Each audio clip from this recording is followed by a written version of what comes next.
Včeraj sem pekla piškote. Najprej sem pripravila vse sestavine. Potem sem jih zmešala v skledi. Nato sem oblikovala piškote in jih spekla v pečici. Nazadnje sem piškote pojedla. Vsako jutro vstanem ob 7. Najprej se pretegnem. Nato si umijem zobe. Potem pojem zajtrk in pripravim šolsko torbo.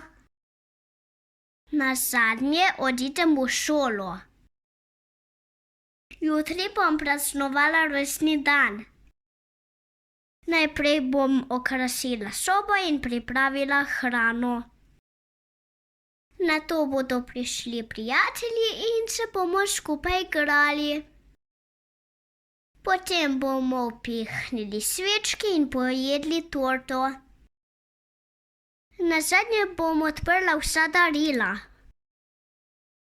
Jutri bova šla na izlet. Zjutraj bova najprej pripravila nahrbtnike. Potem se bova z avtom odpeljala do izhodišča.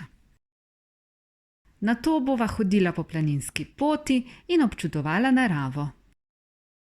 Na vrhu bova pojedla malico in zatem se bova odpravila proti domu. Za opisovanje dogodkov uporabljamo besede najprej, na začetku, sprva, nato, potem, zatem ali pozneje in nazadnje ali na koncu.